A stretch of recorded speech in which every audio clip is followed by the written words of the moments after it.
ጌታውን ተስፋ ይባላለሁ። ኢትዮጵያ ትገነባለች በሚል ሞቶ የኮንስትራክሽን ሚኒስቴር ያዘጋጀው የኢትዮጵያ ትገነባለች የሚል ዊኪ ኢቨንት ነው ማለት ነው እና እዛ እየተሳተፍን ነው ያለ ነው። በነገራችን ላይ በዓለማችን 50% ሲሚንቶ የምትጠቀመው ቻይና ነች። ይህን ታውቃላችሁ? የዩኤስኤን 20% 20 እጥፍ የሚሆነውን 50% ሲሚንቶ በሀገራችን በዓለም ላይ እየተጠቀመች ያለችው ቻይና ነች። ኢትዮጵያ ደግሞ ከአፍሪካ 4ኛ ላይ ነው ያለችው። 3.21 ሜትሪክ ቶን ሲሚንቶ በአመት ትጠቀማለች። ያ ማለት ምን ማለት ነው? በኮንስትራክሽን ላይ ኢንፍራስትራክቸር ላይ ትልቅ ግንባታ አለ ማለት ነው እና ያ ማለት ዳሞች ይገነባሉ፣ መንገዶች ይገነባሉ፣ ቤቶች ይገነባሉ።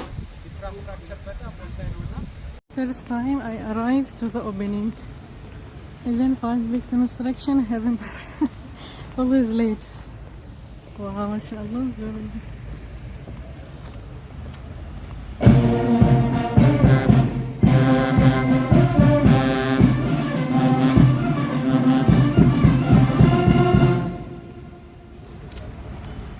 እዚህ ሰው በዛ ያለ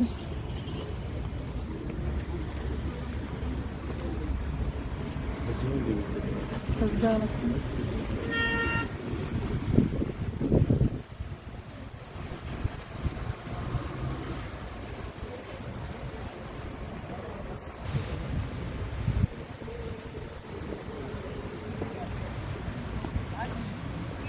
ከዛ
የዓለም መነጋገሪያ ሆናለች።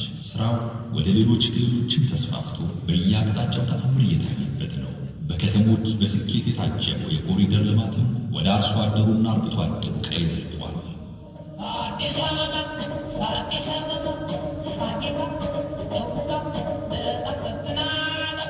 ኮሪደሮች የምንላቸው ዛሬ በጥራትም በስፋትም በኤፊሽንሲ በከፍተኛ ደረጃ ባህል እየተቀየረ መሆኑን የምናይበት ነው እና ዘርፉ በከፍተኛ ደረጃ እየተነቃቃ ያለ በእድገት ውስጥ ያለ ወደፊትም የሚያድግ ኢትዮጵያ በመገንባት ሂደት ውስጥም ሚና ያለው ኢትዮጵያ ደግሞ ተገንብታ ተጠናቀቀች እንኳን ብለን ደግሞ በዛ ደረጃ ሳንደርስ ኤክስፖርት አድርገን ሌሎች የጎረቤት ሀገራትን ጭምር ከእኛን እንደሚወስዱበት ደረጃ ላይ እየደረስን ያለ መሆኑ ማየት ይቻላል። እንደ ሀገር ካየን የሀገር ግንባታ የጋራ ቤታችን ነው። ፕሮጀክቱ የጋራ ነው ማለት ነው። ስለዚህ አሰሪው የስራ ተቋራጭ ነው፣ አማካሪው የስራ ተቋራጭ ነው፣ አማካሪው አሰሪው ያለው የተከበረው የሕዝብ ተወካዮች ምክር ቤት የከተማ ልማትና ትራንስፖርት ጉዳዮች ቋሚ ኮሚቴ ሰብሳቢ ፕሮፌሰር መሐመድ አብዱ፣ ክቡራን የቋሚ ኮሚቴያችን አባላት፣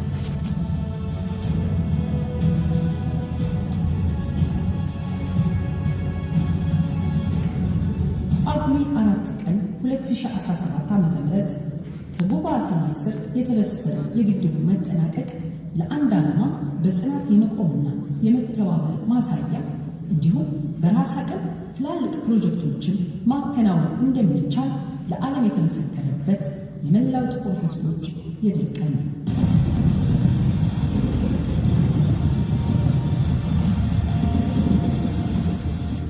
ጥቁሮች እንደምንችል፣ ጥቁሮች እንደምናሳካ በጥቁር ዘር ታሪክ የመጀመሪያው ታላቅ ሥራ ህዳሴ ነው። ህዳሴ የትላንት ቁጭት ማሰሪያ፣ የመጪው ንጋት ማብሰሪያ ነው።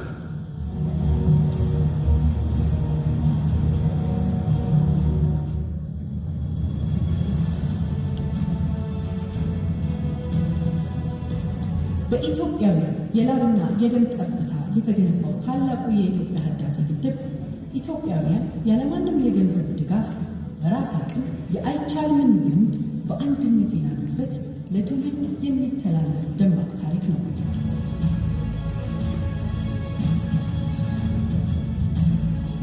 እንኳን ተባበረ፣ እንኳን ጨከነ፣ እንኳን አልቆመ፣ እንኳን ለሀገራችን ክብርና እድገት የሚገባውን መስዋዕትነት ነው። ምክንያቱም ፍሬው ጣፋጭ ነው። መስዋዕትነት ከፍለን ገንዘብ አባክነን መጨረሻ ላይ ይህን ነገር ማየት ባንችል ኖሮ ይሰራል። ነገር ግን የአሁኑ ጭቅጭቅ፣ የአሁኑ መከራ መጨረሻ ላይ ልጆቻችን 62 ቢሊዮን ዶላር በላይ የሚገኙት ውሃ ለማኖር ነው። ያን አሳካ ነበር። ልብ ያላቸው መሪ ናቸው። አቶ ለማ ቡርኪና ፋሶ በማሌዥያ እና የፈረንሳይ የኢትዮጵያ አየር መንገድ አካባቢ ስራ አስኪያጅ ወይም ኤሪያ ማኔጀር፣ የዓለም አቀፍ የጥሪ ማዕከል ግሎባል ኮል ሴንተር ዳይሬክተር እና የኢትዮጵያ ዓለም አቀፍ አገልግሎቶች የኢትዮጵያን ኢንተርናሽናል ሰርቪስስ ማኔጂንግ ዳይሬክተር በመሆን ኤፕሪል 8 ወይ ደግሞ መጋቢት 30 1938 እንደ ኢትዮጵያ አቆጣጠር በረራ ከአዲስ አበባ ወደ ካይሮ የመጀመሪያ በረራ ያደረግንበት ወር ነው። ይህንን ዓመት በሙሉ የ80ኛ ዓመት አገልግሎታችንን እያከበርን ነው ያለነው። የምናደርገው የመጀመሪያዎቹ 3 ተጠያቂዎች ፓናሊስቶች ለታላቁ የህዳሴ